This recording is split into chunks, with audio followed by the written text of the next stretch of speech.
Hello everyone, my name is Sandra Ramirez and I'm doing this video for Geology 3090. So my definition of natural materials is anything that isn't man-made, as in materials that are not in their natural state anymore, such as plants and the Earth's surface who have no physical or chemical changes. I chose this definition with my group at first when we were doing the lab. And then from hearing everybody else's definition later on, I modified it just a little bit so it could be more acceptable. So I chose my backyard area for my map. That's why it's called my backyard garden map. Right here, this is more of the gardening area. We grow succulents, aloe vera, stuff like that. Just a little garden. And then over here, this is more like the backyard area. Right here, my dogs just play there pretty much. So my unconventional method for measuring was this notebook. As you can see, it's 10.5 inches by 8 inches, and it's pretty much just a simple notebook where you can just take your notes. I chose this method because I just felt like it was just straight. It already had the inches to it, so I can just convert them if I needed to. And because it's straight, I can just know where I started and where I ended.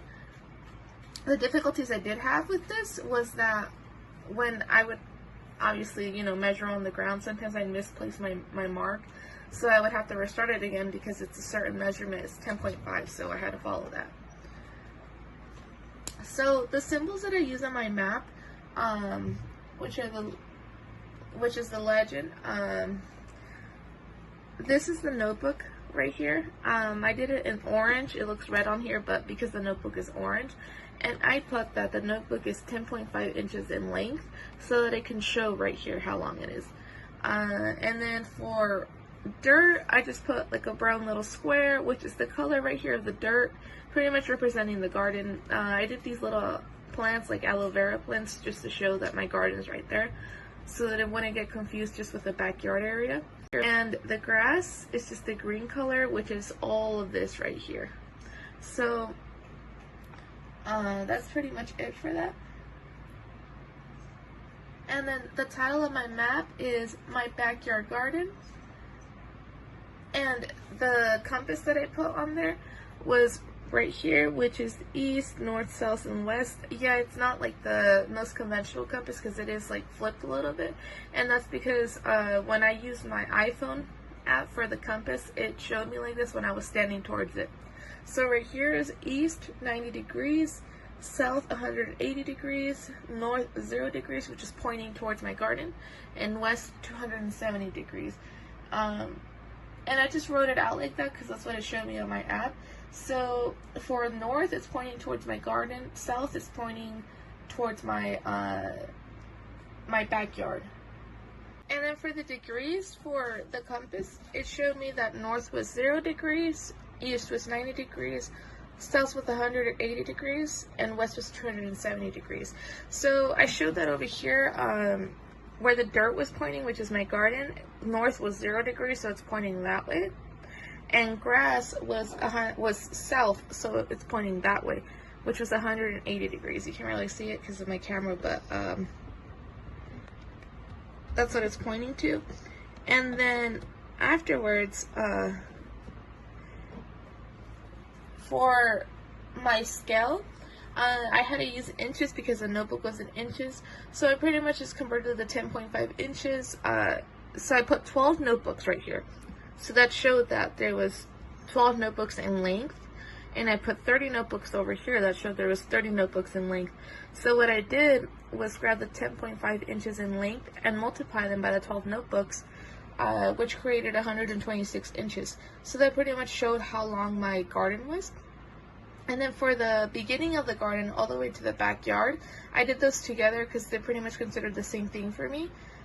Those were 30 notebooks in length, so I multiplied 10.5 inches in length times 30 notebooks, which gave me 315 inches. And that's pretty much it for my map. And then the challenges that I faced during this project was that, of course, with the notebook measuring, I got confused at first. I had to use a piece of tape just to kind of accurately measure it at first, but then I remembered that we weren't really allowed to use any other actual measurements, so I just kind of had to place my hand. And it got confusing at first because I kept moving my hand, like your hand isn't really that accurate, so I had to use natural materials, and I used the rock instead of tape to place like which area was there. My other challenge was the compass. At first I was really confused about it, but then I saw that she said that we could use an app. So then I remember my iPhone had a compass app, so that was easier to manage.